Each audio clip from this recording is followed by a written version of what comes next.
joke. I don't know who ever spoke, saying you can have our kids, but they are fired. We have rights that we stand on. Time for CPS to be gone. Their services are no longer wanted. There is no reason for our kids to be taunted. Stay away, EPS. You have no authority. You hear is waxing war on me. Leave now before things get bad. My Constitution came from a revolution, defending the family as the foundation of our freedom. It gives us the way to beat them, so be aware, don't tread on me. I am the Punisher and follow my warning. I have the posse with me, so get to conforming. I'm all systems go, and we are ready for blast off.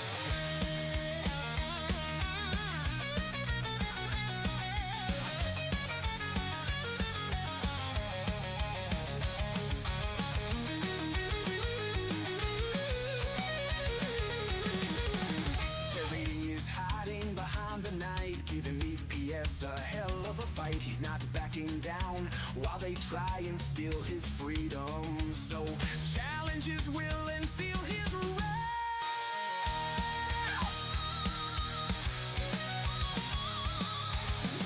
Our bird is watching every move, making sure EPS doesn't screw the pooch. He knows the laws and enforces them.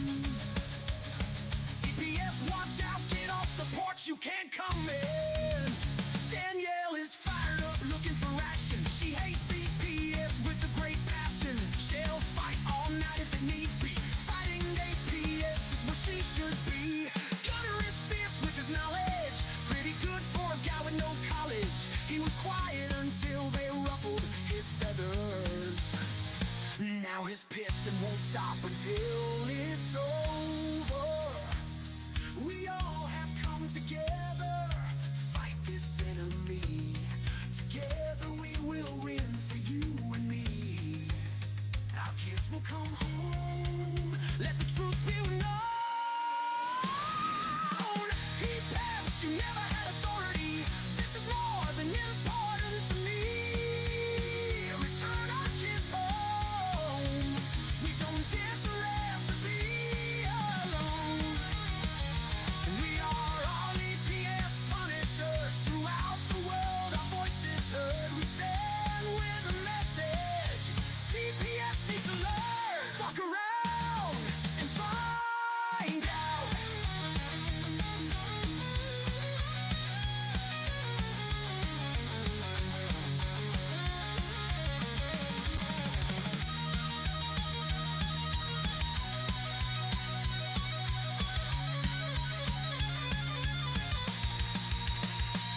Hey guys, just fair warning, if it's a little fuzzier in or out, the channel's been having some issues, and I am mobile using my phone's hotspot because I am at work tonight.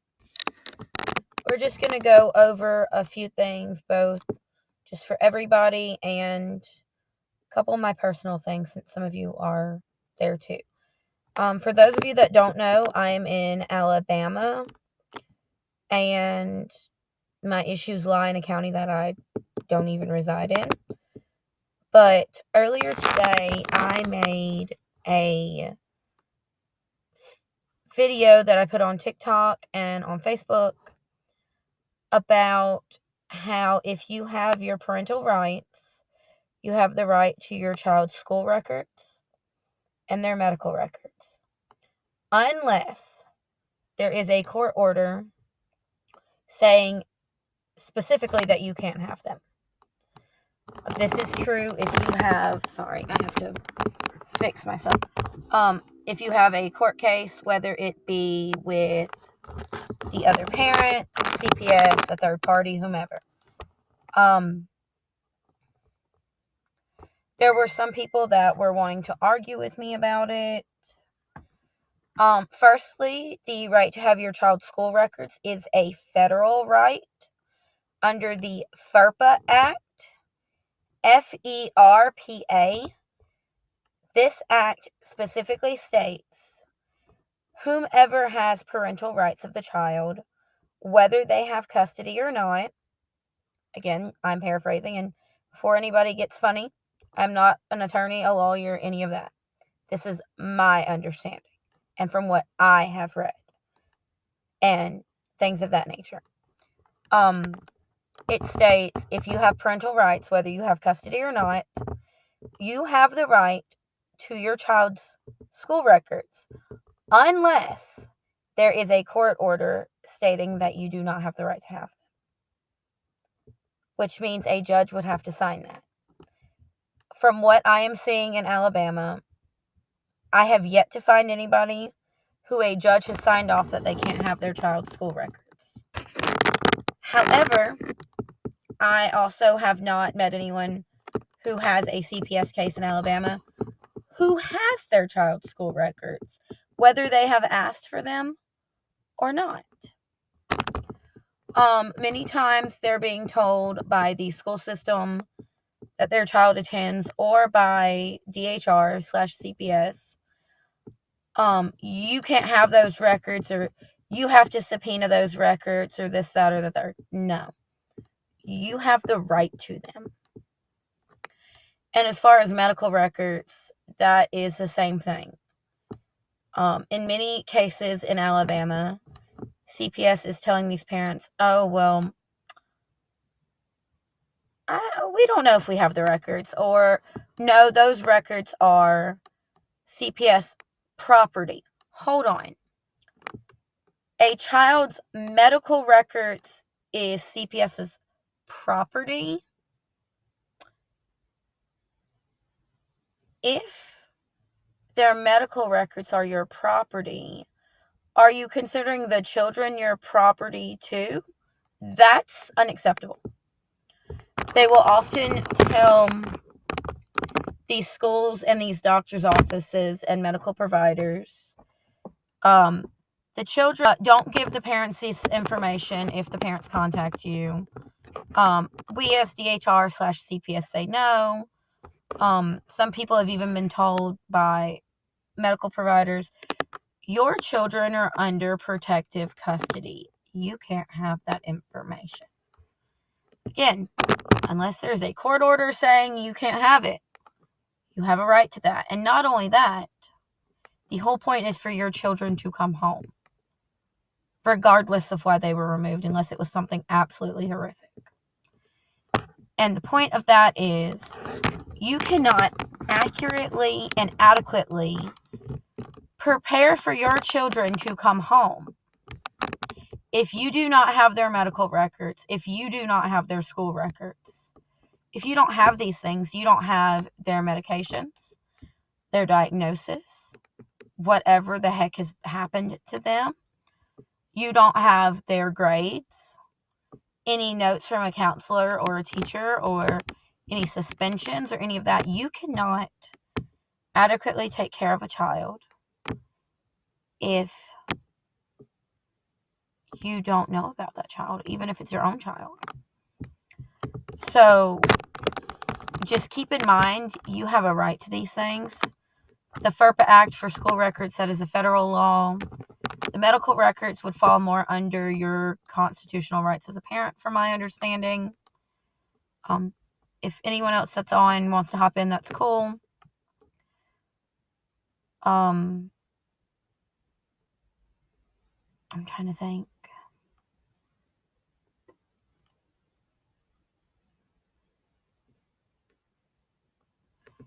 This also not only goes for their medical records.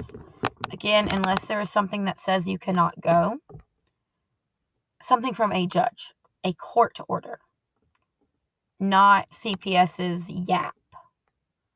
You have a right to go to your children's medical appointments and to be told about them.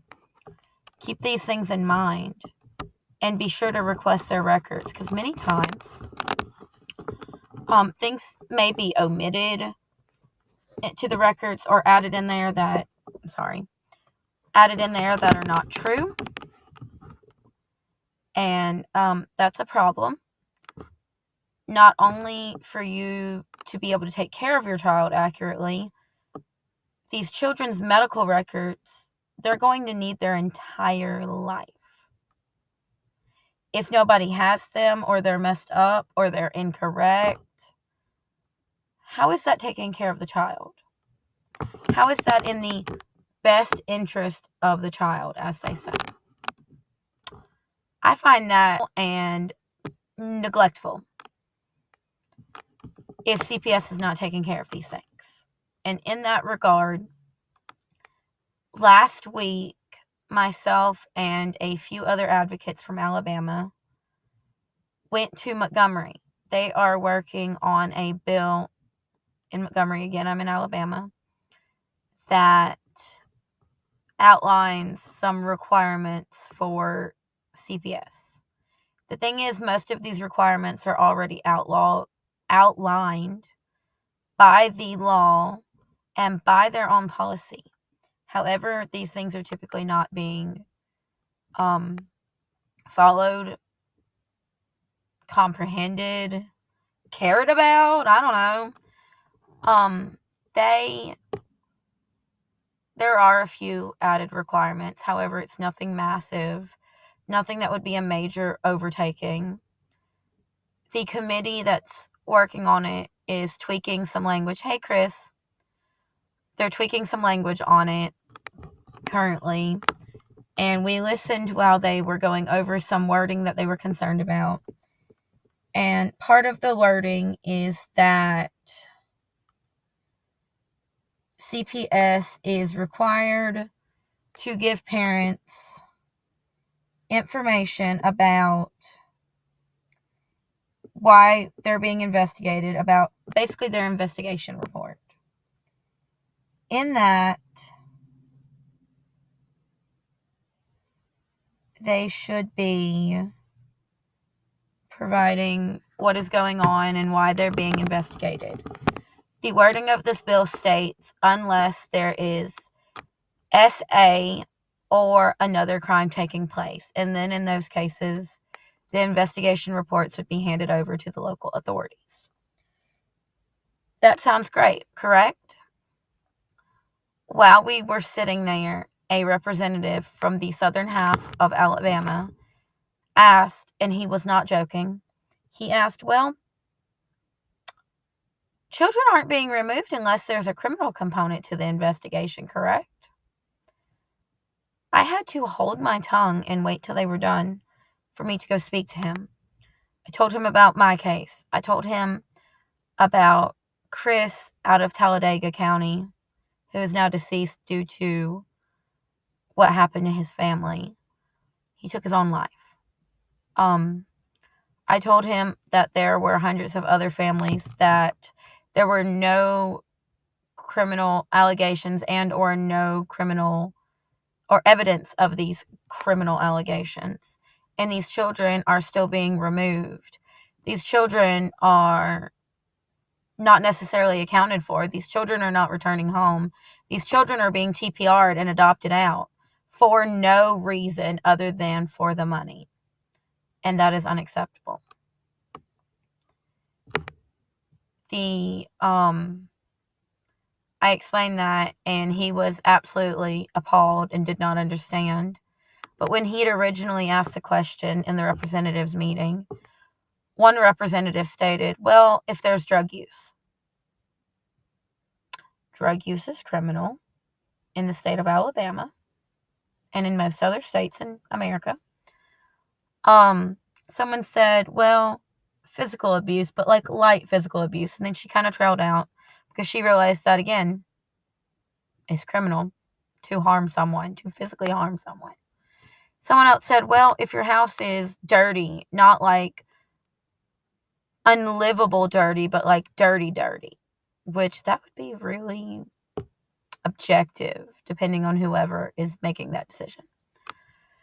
And when he spoke to me, he pointed out that all of these things that they listed were also criminal activity. And he did not understand how or why children would be being removed unless there was a criminal component with evidence. Another representative said, well, DHR is so short-staffed, and where are they going to get the time and the resources and the money to do all of this documentation and do this and do that? The representative that introduced the bill paused for a minute and looked at her, and I feel that he wanted to tell her, who gives a care if they're short-staffed? Figure it out, do your job. But what he said was, there's plenty of money for that.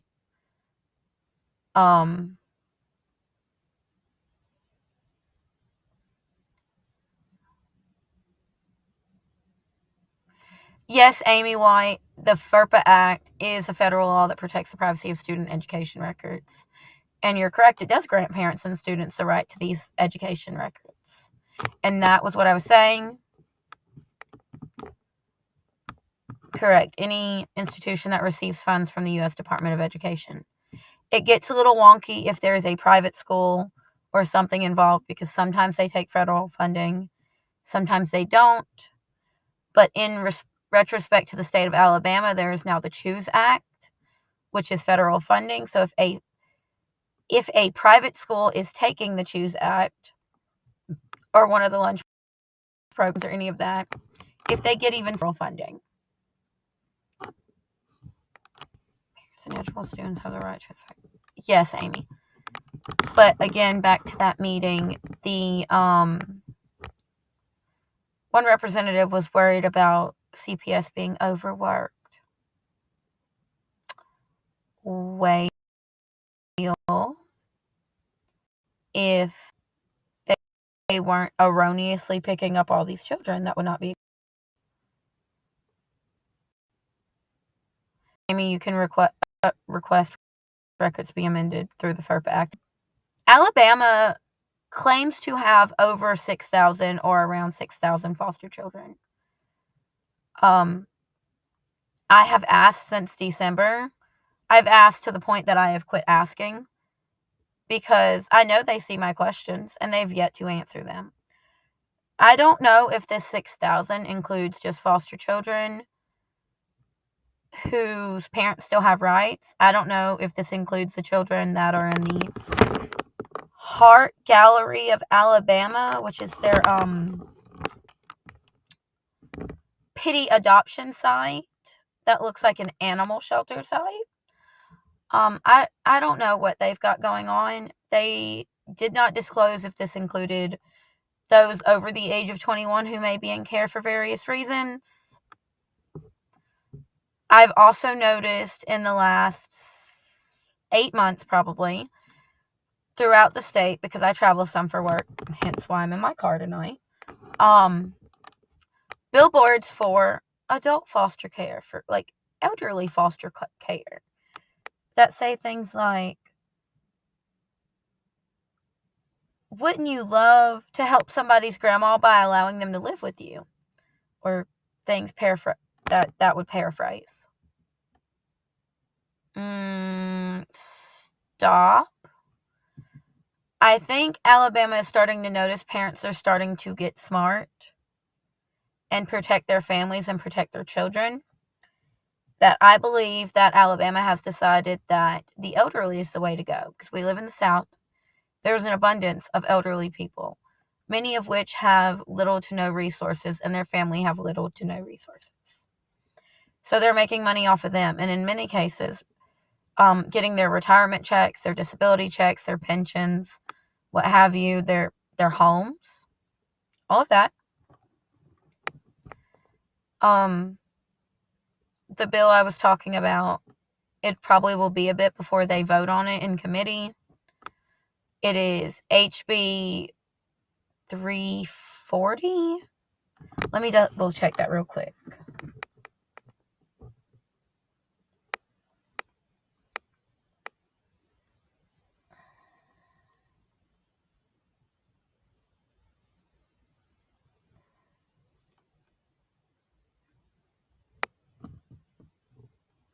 Yes, it's HB 340 that we're working on in Alabama.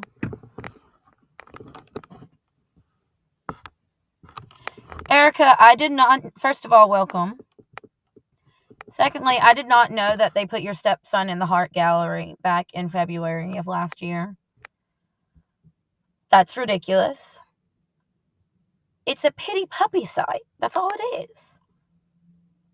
It's disgusting. And guess what? Despite all of the money they get per foster child, most of the time they do not pay for these Heart Gallery sessions. They will put out posts to the community. Hey, local photographers or photographers that are near this town, this town, this town, this town, and this town. Would you be interested in donating a day or a couple of hours of your services to help the foster children in your community? It is tax deductible. Yappity yap.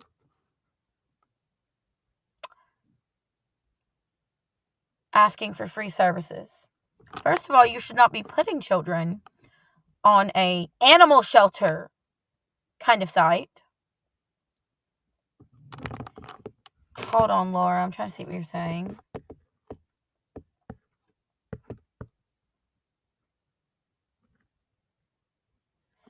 Laura, what are you saying about edited IEPs? I'm not sure.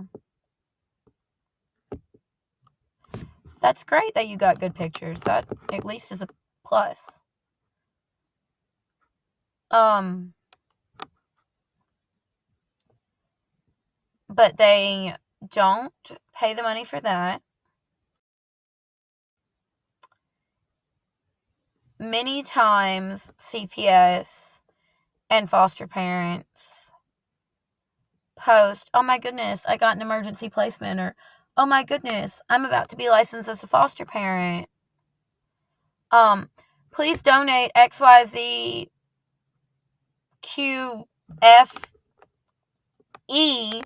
We need these things for our future foster children. You can't provide for extra children you want in your home. CPS can't provide for them. You're asking the community, and not only do I have the question of where this money for these children is going if it's not being spent on them, because yes, unlike many states, Alabama does not provide food stamps for foster children.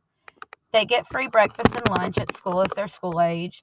If they're daycare age, they typically get put in daycares that provide breakfast and lunch. So you're telling me that the $500+ they receive a month only pays for dinner for these children because they're getting everything else free? There are entire foster closets in multiple counties. And people will ask, well, where should I donate my stuff? In local mom groups or local community groups. And people are always suggesting the foster closets. It sounds like a sweet idea. It sounds so helpful and nice, but please don't. Please donate it to actual families in need. Not people who are holding children that 9 times out of 10 have parents or family they can go back to. And then this money that should be theirs is floating around. Many children, not just in Alabama, but elsewhere, get disability filed on them when they're in CPS care. Where's that money going? I have seen some now older teenagers / young adult former foster youth on the internet that file to get their disability because they have been so abused and neglected and screwed up by the system, only to find out that they've been receiving disability for the last 3, 5, 10, 15 years. And they have no access to it because many times CPS won't give them a paper saying that, or whatever they need to say, for them to get their benefits. I have recently heard about CPS picking up children that they know do or may have a, what's it called? An inheritance of some sort, because if a child is in the system gets their inheritance. All of this to say that it's just not right. And it looks like they're running around and flipping money on the backs of children. Children that are often stacked up in homes with strangers and other children that they don't know, who may be other foster children or the placement's adoptive children or their biological children.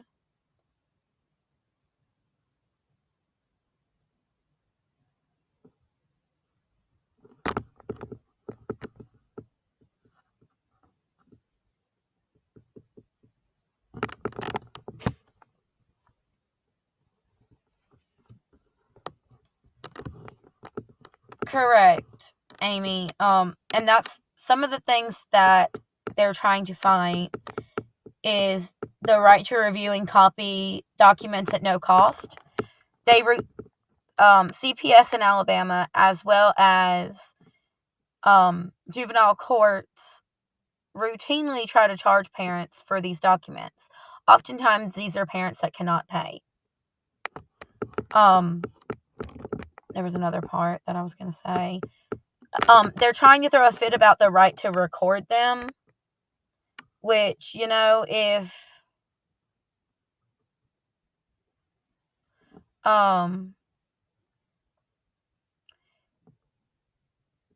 Alabama is a one-party consent state, meaning if you're in the conversation, you have the right to record and you don't have to tell the other party. They're very upset about that, and I personally have recorded many a conversation, and when I've stated I've been recording, they've refused to finish meetings. They've demanded that I'm not allowed to record. I've then informed them of my right, to which they go, well, that's not our policy because it's confidential. They just don't, in my opinion, they don't want anybody to have proof of what they did or didn't say.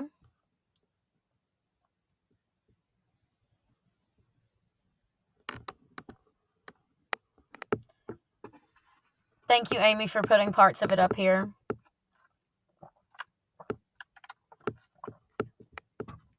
I only got to go to Montgomery one of the days. Some of the other advocates were down for some other days. Interestingly enough, from what they have told me, some of the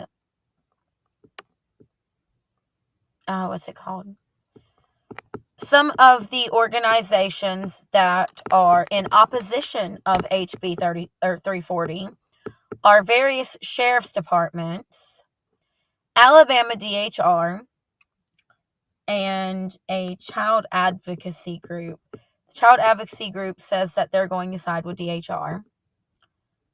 And DHR, in a different meeting, not a meeting I was present to, this is my interpretation of what I was told, they claimed that Children would die if they followed these things. Children are dying anyway. Children are going missing. Children are being neglected. Children are being abused.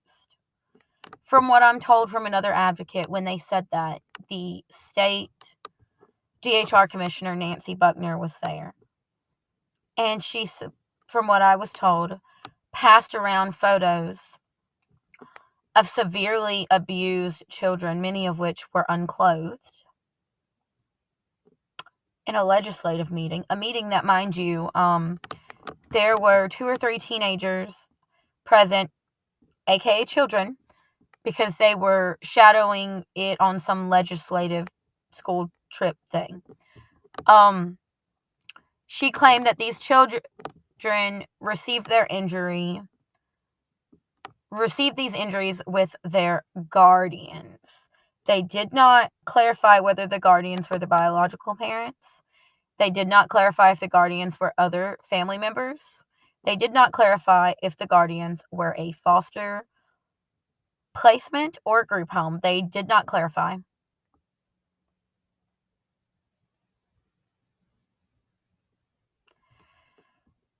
There, in the last 2 years, was a little boy in northeast Alabama who was placed in foster care. I do not know why. I do not know his real name. I have been trying to find his parents. He was placed in a home. Firstly, one, he was an African American infant. The home he was placed in was a white couple. That destroys identity and culture and is unacceptable. Chances are he had a grandma and auntie, one of his parents, someone to go to, for one. For two, children are supposed to be placed in the closest replica of their home. Clearly that did not happen. This sweet baby had multiple medical issues. He was about 18 months old when he passed. He was diagnosed with some more issues, had follow-up appointments, had follow-up tests. The foster placement that was supposedly in the process of adopting him, aka buying him, stopped taking him until they took him to the hospital because he was deceased. They're going through the process of being charged with murder. The thing is, they're allowing his records to go down with the name they gave him and as that he was their child and all of that. This sweet baby deserves to be with his family, and his family deserves to know what happened to him and deserves to be able to hold Alabama DHR accountable. There was another child who is 2 children actually. In that first story happened in the Blount County area. This other story happened late last year, Fayette County. There were 2 young siblings. The little boy, he was the younger one, named Caleb, and I can't remember his sister's name off the top of my head. Anyway,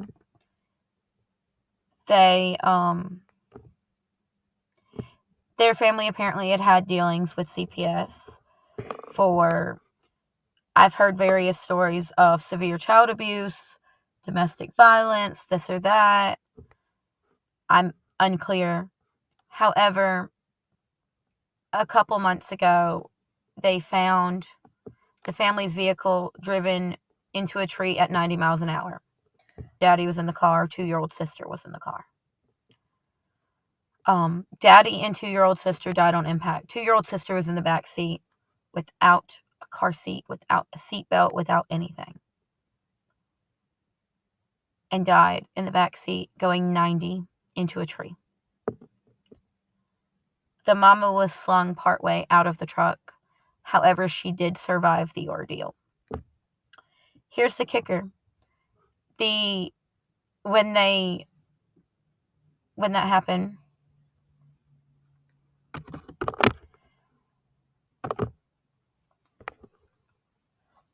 When it happened, they thought it was the entire family.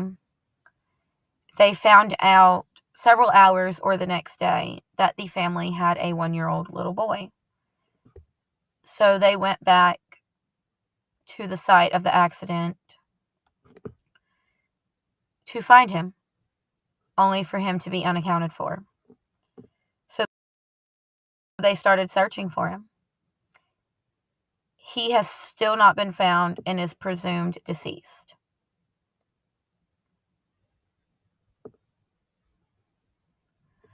My point in all of this, because this sounds like a family case, CPS had removed these 2 children from their parents and placed them with Grandpa, who the parents lived with. And from community accounts, everybody knew this. And the little boy had been missing for several months. What alerted the fact that he was missing was the car wreck the rest of his family had been in. The mother and the grandpa are being held on this, that, and the third charge. Hold on, what are you saying, Amy?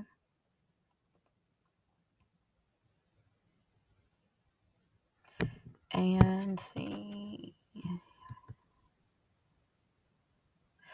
Yes, Amy. I'm gonna break away from what I was saying and go on to what Amy White was saying about these court cases, the right to film matters of public interest and things of that nature. I have found that speaking to people in different counties all over the state, that they run things very differently from county to county. CPS workers have been quoted saying each county can interpret things as they want to, which makes no sense to me and isn't logical. Paired with some of these counties will let anyone in the courtroom. It's semi-open public affair. And in other cases, in other counties, the parents are lucky. The parents are lucky if they get into the courtroom for their own CPS hearing.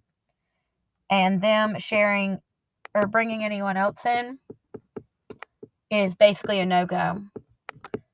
Some of these courthouses won't let you bring anything in.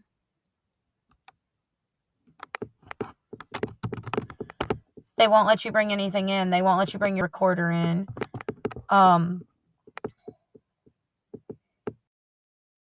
They won't let you... Sorry, I'm hitting a button I have to hit for work. They won't even let you bring in a container to carry your court documents in if you have a giant stack of them. Oh, if you drop them and mix them up, la-di-da, oh well.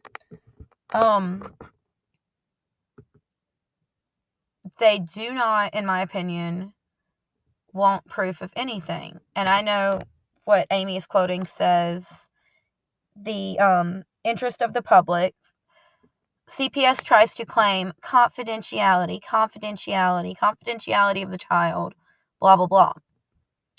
They have to hold confidentiality. The fosters have to hold confidentiality. People of that nature have to hold confidentiality. Parents, it's their children. It's their court case. If they want to broadcast it on the nightly news, that is their choice and their decision.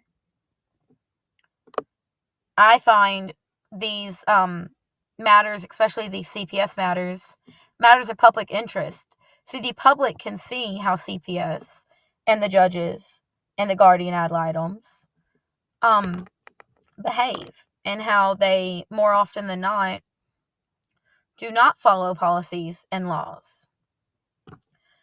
And back to Alabama, there are a lot of things that are starting to stir up. For those of you that are in Alabama or know someone in Alabama, there is a lawsuit that we're working on against a evaluator that's doing bad evaluations. These evaluations are between like 40 and 70 pages long. And he's often not even spending 45 minutes with these patients, but is doing some of those like clicky online things. He has over 200 complaints to the psychology board. Still being used. And the more concerning part is he's not just being used in the county that his office is in. He's not just being used in that county and the neighboring county. There are parents and family members halfway or a good portion across the state who are being sent to this particular evaluator. Hours away from their home. Hours away from their county.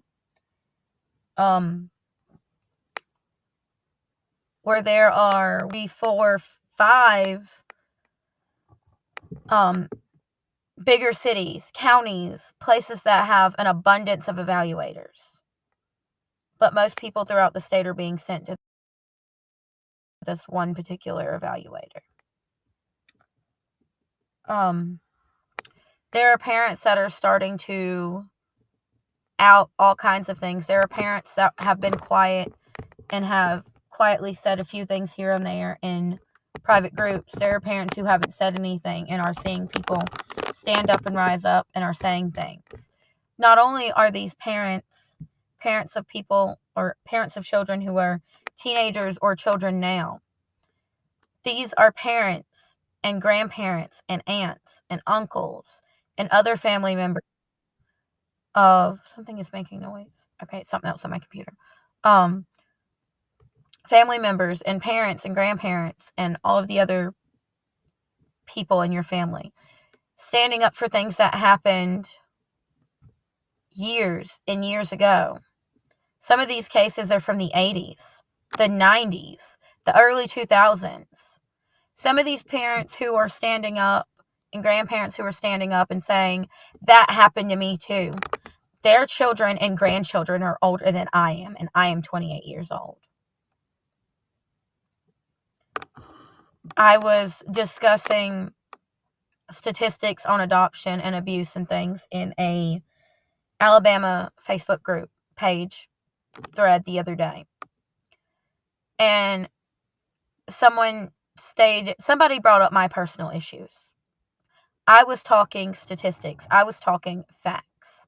You can disagree with and not like facts all day. However, that does not make them untrue, even though you don't like them.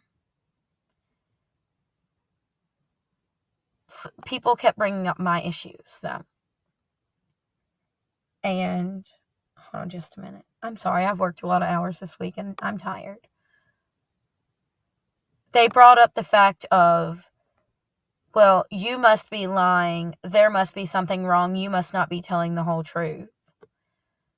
Because if the things you say happen, you wouldn't be the only one on here saying that. There are parents all throughout the state. There are parents that were quietly reading, quietly liking various comments of mine. There were parents who messaged me. Because that happened to them too. Or that happened to their friend, their neighbor, their cousin.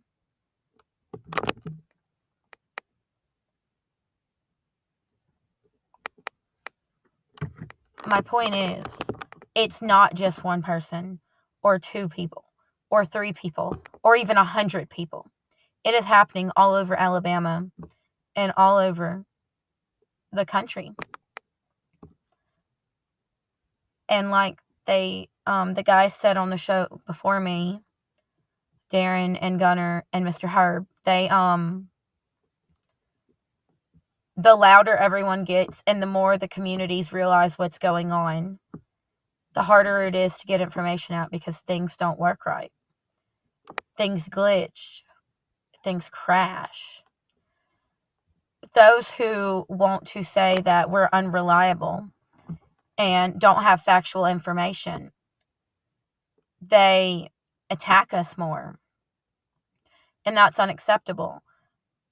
But when you are putting things in the light and stating facts and educating people attacking you It's proof that you're going the right way. It's proof that you're educating people and that somebody doesn't want you to tell them. There are all kinds of parents coming forward. Grandparents. I met a grandparent the other day that doesn't understand why.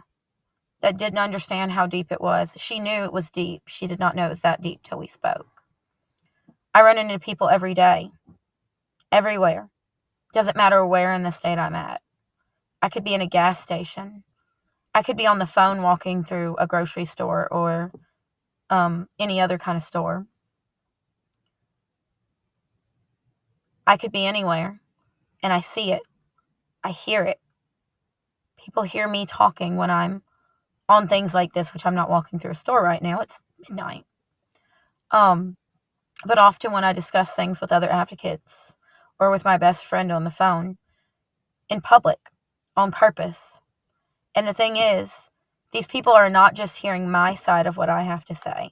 They're hearing whoever is on the device with me. Because my phone only works on speaker. Something is wrong with it. But guess what? Private conversations are had in private, and conversations that the public needs to know are held in public, where the public can hear them if they so choose, and if so, they're so inclined.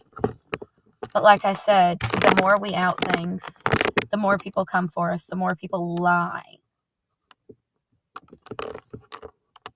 Hold on, Amy. Alabama Rule 660-5-34-.05. Investigative/initial assessment process. Video and audio tapes may be used to record interviews. Parental consent for photographs, video, and audio taping not necessary. If a parent refuses to permit photographs or taping, the worker believes that photographs or taping is necessary. Law enforcement should be contacted or court action should be explored. Hey, Debbie. I know you sent me something yesterday or today or I don't know what day. I'll get back to you. But in short, people are rising up. People are educating each other. People are saying what's going on. And I personally think they're absolutely concerned. I've heard that cases in Alabama are going before the appellate court. They're being overturned. TPRs are being flipped back to where the parents have their rights again. Children are going home.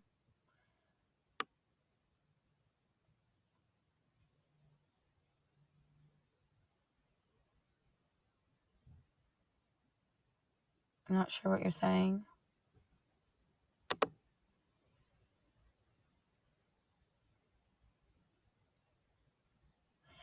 An IEP like at the school for special education or an ISP with CPS, Debbie? Message me. Those are two very different documents. Message me. Another thing, not just in Alabama, but in other states, you would have to find your specifics. I found out that many of the states' offices and county CPS offices have meetings every so often that are required to be public.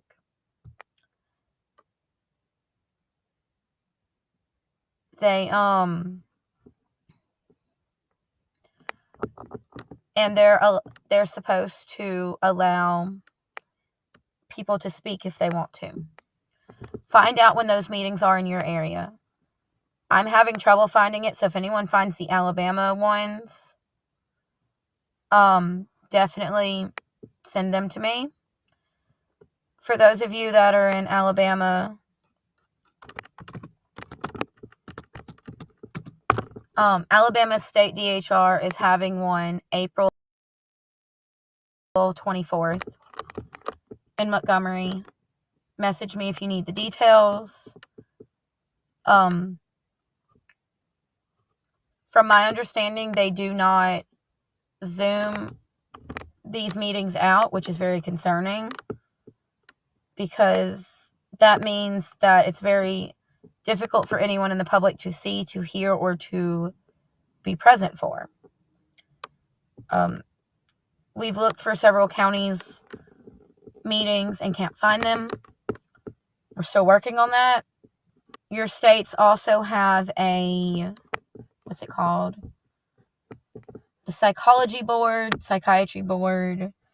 They have meetings every so often too that you can speak at. Some different places will have requirements of, well, you have to have filed this, or you have to ask to speak, or things of that nature. So keep that in mind. However, get out there, speak, talk to. Correct, they're not going to tell us that they have these public meetings. I got told from a very specific source, who I cannot out their identity due to to keep them safe. We're almost to the end of the show. Debbie, I'm not sure what you're asking about an IEP. Message me. I know a little about IEPs, but not fully my field. And again, before anyone asks, I am not an attorney. I am not a lawyer. I'm not a judge. I'm not any of that. I'm just a parent who is going to stand my ground for my children, as well as all of the other children who are being harmed and neglected and abused by this system.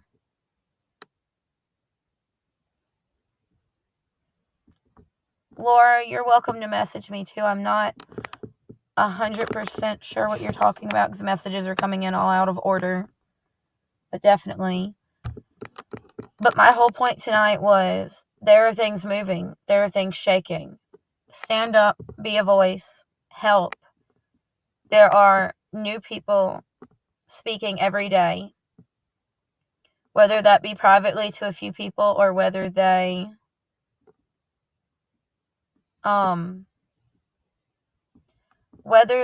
sorry, I'm reading, whether they speak to a few people or whether they speak out in public. And a lot of people are trying to claim that these issues are bad deadbeat mother issues, or that kind of crap, or dangerous father issues. That's not the case. And they're used to moms standing up. There are more and more dads standing up every day too. So if you're a dad, or you know a dad that this is happening to, they don't have to be quiet. There are plenty of dads on this channel. There are dads that I'm seeing more and more come out public. And one thing that's not going to happen is they are not going to silence the hundreds, possibly even thousands of parents and older foster youth and former foster youth and even little bitty foster kids who want to speak, who want to tell of what's happening, who have evidence of what's happening, who have evidence of the broken laws, who have evidence of the abuse and neglect. It's going to stop. It has to stop. All it's doing is hurting children, hurting families. And that's unacceptable. I think that's where I'm going to end tonight. If anyone has a question or is in Alabama and wants to speak to Alabama people, or just wants to speak, I'm here. I'm at work tonight, so I will be up all night. Gunner, you scared me. Thanks, guys. Here soon. I will be back on my regular Tuesday and Thursday at 4 p.m., but this is the time that worked for now. Hopefully, talking about the FERPA Act and things of that nature helped. And again, if you need help or just want to talk, you can reach out to me or anyone else on the channel. Thank you.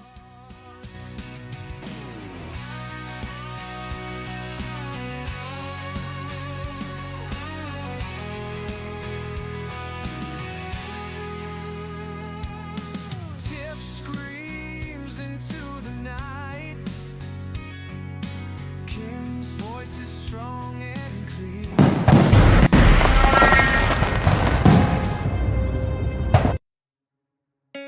In the United States, CPS makes upwards of $3 billion per day on trafficking and selling our children. The corruption may start with the caseworker, but goes through the judicial system, passing the governor through the Senate and into the White House. The entire system has a hand in the business known as CPS. Our children are stolen every minute of a 24-hour day. They are being robbed of their innocence, their trust, their happiness. As parents, we are isolated and betrayed by a government we trust. States are balancing budgets on kids' lives. Only 12% of the kids taken will be reunified. Title IV funding is being riveted with fraud.